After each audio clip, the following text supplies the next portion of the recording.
Hey there, YouTubers! This is Kevin from Survivor Super Fun Time Show, and we had an epic. Well, okay, it wasn't epic. It was actually kind of a predictable episode. For myself, when I watched it going into it, I was like, listen, if one tribe loses, I'm pretty sure they're going to get voted out. If the other one loses, I know they're going to get voted out. And that's pretty much what we got. Jason was the one who was walking the long walk out of Tribal Council in Fiji. Not a big surprise this go around. So it made the episode a bit predictable, but regardless, there is some progress that was made forward. Sage became a little bit of a breakout star. We get to see more dynamics into the new Hina tribe and kind of see things building up a little bit, at least, for the new Kella. But before we get into that too much, make sure to hit the subscribe button to the Survivor Super Fun Time Show. We have awesome interviews lined up with some pretty cool people. It's going to be really exciting. And of course, I just like to yap about Survivor. All right, break into the episode. We'll go chronologically, right? You have the Hina tribe coming back from Tribal Council. They just got rid of the dread-haired Matt. They do their big group hug, trying to make Jason seem like he's not screwed when he absolutely is screwed. But the whole episode essentially is, how can Jason avoid the noose? And I appreciate old Uli trying to do whatever they can.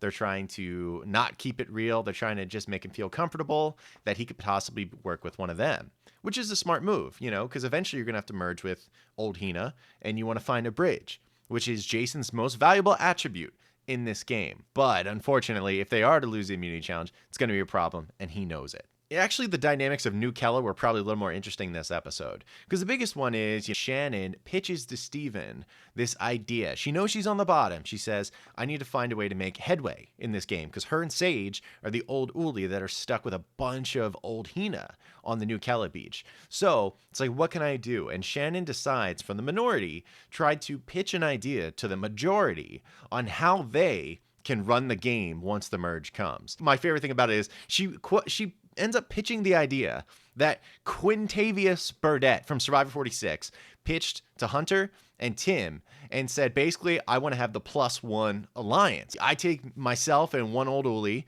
you take one person from Kella and yourself, and you take one from Hina and yourself, and we go to the merge. We have 6, we have the majority. We stick tight and we don't fall off from that. And it's a good idea in theory, but the +1 alliance in Survivor 46 was a disaster, an absolute disaster. Sounded good in theory, but it never works. And what's different about this is that she's pitching from a major minority right now. Like, she was doing it when she didn't know they weren't going to go to Tribal Council, and she's exposing herself as a big player. Shannon really was putting herself out there by making this declaration of what she wants to happen, and frankly, it was very ballsy of her to do that because she's the minority. She doesn't have any power. It's not like old Hina really needs to hear her perspective on this right now. And if they want 2 old Uli, they can get that probably at the merge. So I give credit to Shannon because clearly she's showing herself to be a bigger strategic threat, but it looks like it's going to probably backfire at this point based on some of the conversations that Steven, who is the one hearing it, and Alex from the old Kella tribe, having those conversations with Christina and saying, like, really, if we're looking at Sage and we're looking at Shannon, who are really the bigger threats between the two? And clearly it looks like it's going to be Shannon. And it's probably going to be her undoing in this game. I can't imagine her lasting too long, whether they make the merge or not. While that's happening, Sage is seeing it all play out in front of her. And Sage has been with Shannon this whole time, so she could see kind of Shannon's moves. She sees her using religion in order to get close to people. Little innocuous things like being an older child, younger child, have different interests and hobbies. And that's the foundation of the game. That is true. But Sage is picking up on the little things, like, oh, her voice gets so much lighter when she's trying to talk to somebody that she's trying to impress or woo or win over. And Sage is not having it. Sage is funny because she seems authentic. She seems totally herself. She's cut from the same cloth as Carolyn Weiger from 44 and Nora Salmon from Island of the Idols. Players that I love. I love who they are. And Sage right now, she's trending in that direction. It's fair to say this was a breakout episode for Sage. And she's getting there. She's getting there. She hasn't done anything in the game yet. She's been on the lucky receiving end of not being Shannon on this minority right now. I have a lot of faith that moving forward, she's going to be really fun and she's going to benefit from Shannon overplaying. And we'll get to see a lot more cool Sage. But once again, that collecting blackheads in a jar shit, that is the weirdest stuff ever. I'm not letting that go for a little bit. So I'm sorry, Sage. We'll get past it, Sage, but I will say Sage is doing a good job of helping expose Shannon as being a snake, because she really felt like relieved and felt like she was finally seen when Alex and Steven were actually talking about noticing these movements by Shannon. So really cool stuff that we're seeing over there in the Kella tribe. Oh, back at Old Hina Beach, this one cracked me up. I mean, first of all, we saw, I think, our second discussion about Pokemon in the new era. First time since Survivor 45, I think Brando was talking about Pokemon with Drew. Like, I'm kind of a nerdy guy, so I love people talking about Pokemon, even though I didn't really know who any of them were. I'm an original like 151 Pokemon kind of guy. It was a bit nerdy. And for some people who are Pokemon fans, I've been told it's basically rage bait. Some of the answers they gave, some mud Pokemon or something. It's another reason why Jawan has like a strike against him in a lot of fans' eyes. And Jawan's got several strikes against him in Savannah's eyes because he keeps taking Savannah's items and using them. By far my favorite running gag this season. He seems to not be able to pick up anything right. Like he's using Savannah's clean bag and he's using her water bottle, which you put your mouth on, your gross mouth on. And for some reason, he's just not even thinking twice about it. And I can imagine the rage that Savannah's feeling when this is happening. Because I get it. Like, you're out there and there's really not a lot that's private between the two of you. But that's the point. There's not a lot that's private. So don't take the few pieces of privacy I have and use them. I would be furious too. But I'm also the kind of person that thinks that you need to be really considerate of everyone around you. Jawan's not that. He's not really thinking about it that much. I don't think it's intentionally malicious or anything. It's just, come on, man. Look for the tag or the initials that say Savannah on it, okay? And whether he knows it or not, it's shifting the target even more in his direction. Like, it's not this old Uli Strong type situation is going to save him. If he's seen previous seasons, like Survivor 45, just being on Reba did not save Sifu or J Maya. Do we really need this guy around who's probably annoying us a little bit? No. That's what happened to Sifu. That's what's going to happen to Jawan. All right, getting deeper into the episode, one of the coolest things that happened was they had a journey, which usually I'm pretty against. But it was kind of a fun dynamic of just seeing who went from each tribe. Now, from the New Kella tribe, didn't seem like there was a big debate. I don't think the old Hina really cared who went. And it ended up being MC. Great. And then from the new Hina tribe, bigger discussion because Jason knows right now he's pretty much cooked. So the goal of him is to make sure he gets into the journey. First one to shoot his hand up.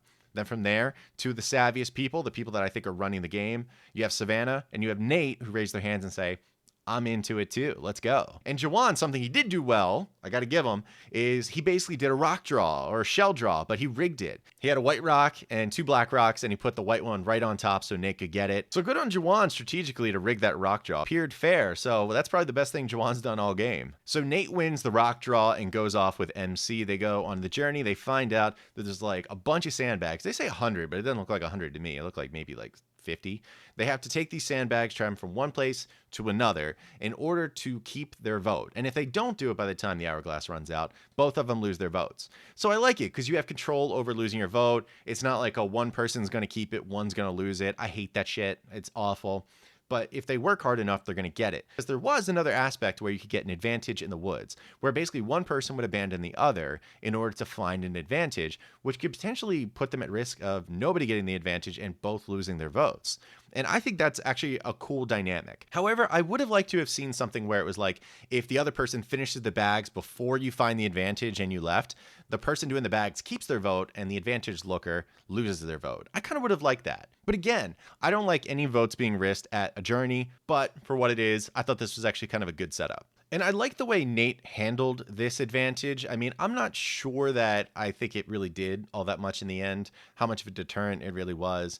Essentially, he said, listen, if it's a foot race, I'm not going to be able to beat MC in this. I'm going to just trick her and say, hey, it's better we just get done the bags than actually look for the advantage. Because when she went off and he was just saying, hey, we're about to run out of time, she comes back and sees that the hourglass probably has like 10 minutes on it still. And for some reason, MC was so like foggy brained that she just said, you know what, let's just finish the bags and get out of here. And that's what she did. So I got to give Nate a little bit of credit for that, even though, I don't know, it seemed like MC was pretty spent at that point. So maybe he barely even needed the push. All right, Mutiny Challenge time. And this was really exciting because this is a challenge where puzzles weren't a thing. I love it when New Era challenges in the pre-merge have 0 puzzles involved, and it's basically all physical. I mean, it's really, they just take these big bamboo cages and they carry them up into the sand, and then they shoot balls into a net like basketball. I like when you get hero spots for the most part. And I love when you do physical stuff because you just see a whole different gear kick in. You see this primal, angry rage shit happening among the players. And I love that because it's Survivor. That's what we look for. That's why I want Sumo C back, because I just want to see meat slapping meat. That's what I'm always looking for in Survivor these days. But we don't get that. And they both did really well. It looked like New Kella did better, even though there was a moment where they forgot they had sandbags tied down to the bamboo. I also realized New Hina, I think their technique was wrong. When I look at like Rizzo and Nate, I didn't understand why they didn't have the bamboo on their shoulders. Because like you can carry it on your arms, okay, but you're the tallest guys. I mean, was it to balance it out for shorties like Savannah? Or do you just think that you can carry more in your arms than your shoulders? Because come on, bro. Shoulders are where it's at. So maybe that's why they were behind New Kella. I don't know. My dad was a sprinkler fitter and would put pipe in the ceiling. He'd say, son, you're climbing a ladder. You want to put pipe on your shoulder. Your shoulder can carry a lot more in your arms. So take a lesson, Rizzo. But after, a hard-fought battle, Alex ended up becoming the hero for the Kella tribe. Ended up sinking those buckets beautifully. I mean, at this point, I'm like wondering, all right, if I put Alex and Mitch Curry Guerra against each other in a shooting contest, a free throw contest at the next watch party or charity event, I don't know who's going to come out the victor because I think they're both ballers. Also, shout out to Christina for sitting on the Sandra bench and trying to look for an immunity idol. I mean, at this point, listen, you've been on the bench a lot, not really contributing a lot otherwise than, cheering and stuff. So you might as well look for an idol. It's not lost on me how last episode, Matt of Old Hina was talking about how he doesn't respect Sandra's game. I think Christina is embracing Sandra's game beautifully. And with that immunity challenge win for Kella, they actually won 4 chickens. That's so many chickens. And they finally get protein. I mean, you could definitely tell that Sophie was happy she finally won a reward that she can eat that once had a family. I mean, I would be too. No hate on her. Because, God, protein is so good, isn't it? It's way better than dragon fruit and kiwi and stuff. And it was nice to kind of get back to some of that Survivor stuff where they have a chicken, they have the decision of, are we going to kill it in order to eat food? And it felt like we were back to season 2 to some degree, where you're like, all right, well, is it morally right? Is this okay? And even though it was very sappy and it was probably a little more sentimental than it probably should have been, seeing a group of the ladies on the beach, crying it out while Alex and Steve are trying to, actually kill the chicken, who they weren't exactly chicken killers either. I thought it was good.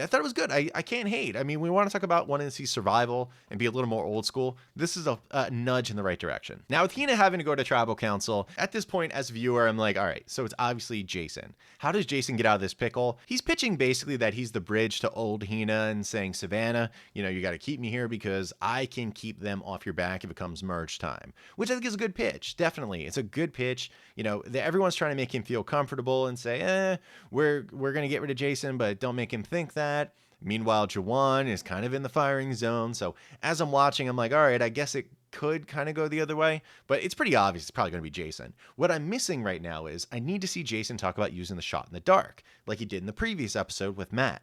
But for some reason, I didn't really get a lot of that this time around. I mean, in fact, we go to tribal council and Jason doesn't use a shot in the dark. He votes for Nate, which I don't really understand why he would vote for Nate. I know that Nate's probably viewed as the top dog in the game. I don't think Savannah has done the power grab yet. Like, as a viewer sitting at home, it looks like Savannah's kind of running things because she's the main narrator of the season so far. But I have a feeling Nate's kind of in the main firing line, and someone must have convinced him really well that Nate was the one who was going to be voted out. Otherwise, why would Jason even bother voting for Nate? He really should have used a shot in the dark. That's absolutely what should have happened, and I don't really understand why he didn't do it, but I assume editors have left that out. And I don't know why, because that's like the one thing that me as a fan is thinking, like, that's the only thing that could really save Jason right now. Unless Jawan steals Savannah's underwear or something. Like, otherwise, I don't know what would make Jawan a bigger target than Jason. Because, like, I understand they want to have some kind of a bridge to other teams. But the thing is, Savannah's already got that in herself. She's already got Sophie from Old Kella Tribe, and it looks like she's kind of in her pocket. So she's already creating cross-tribal alliances to some degree. Whenever we have this battle of the two big pre-merge tribes and the minority third tribe that got decimated, essentially, it's really a battle over who can get the minority tribe members on your side. And Savannah's working with Old Kella, which is a great idea. So I think that they actually handled it really strategically just by simply getting rid of Jason. It was the right move. So the episode was good, but predictable. And I'm hoping next episode will be different because,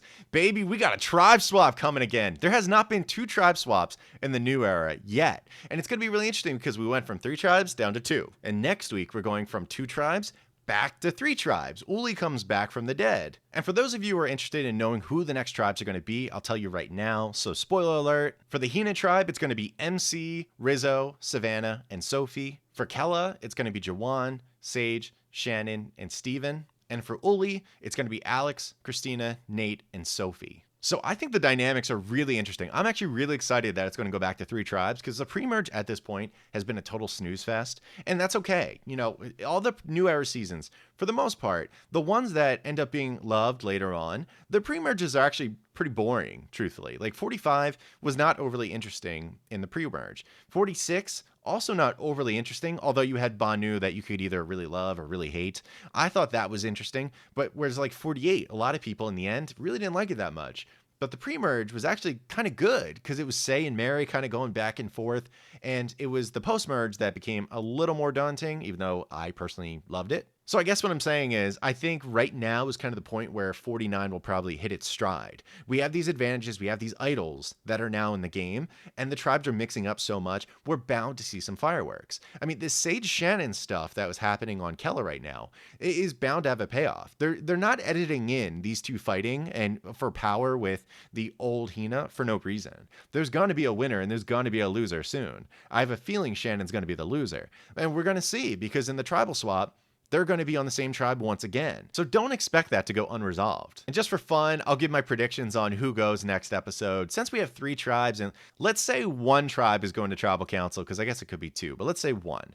The new Hina, I don't think is going to lose, because the team looks too stacked to me. Rizzo, Savannah get to stick together, which is beautiful. Plus they have Sophie from Old Kella tribe. So basically you're going to have 3 versus MC, but I don't think they're going to lose the challenge anyway. So I'm not too worried, but I guess if it had to be someone, it's going to be MC. For New Kella, you have 3 original Uli. You have Jawan, Sage, Shannon, and you have Steven. Now, Steven's the odd man out, so it would make sense that he would go in that scenario. But I have a feeling that somehow Sage is not going to stick with old Uli. So I could see Shannon being voted out in that scenario. Especially if Shannon thinks she made major headway with Steven, when in fact it wasn't true. Instead, Steven made headway with Sage. And for Uli, you have Alex, Christina, Nate, and Sophie from the old Hina tribe. This tribe is interesting because I think Nate is screwed. I think everybody in the game sees Nate as top dog, so if he were to be isolated on a tribe like this, I think the other players aren't going to hesitate to get rid of Nate in a second. So they better hope they don't lose. I have a feeling New Kella would be the one that would lose, you know, Jawan, Shannon, Sage, and Steven. But if New Uli goes, sorry Nate dog, you flew too close to the sun. But that's going to do it for the video. Thank you so much for watching this video. I'm super excited to see what happens in the next episode. This mix up with the 3 tribes is going to be awesome. It's going to be good for the game, and I think fans are really going to love it. Remember to hit the subscribe button to the channel if you want to see more, and to follow me on TikTok and Instagram, where I post little shorts from this video. Otherwise, hope you have an amazing day, everyone. You take care. Grr.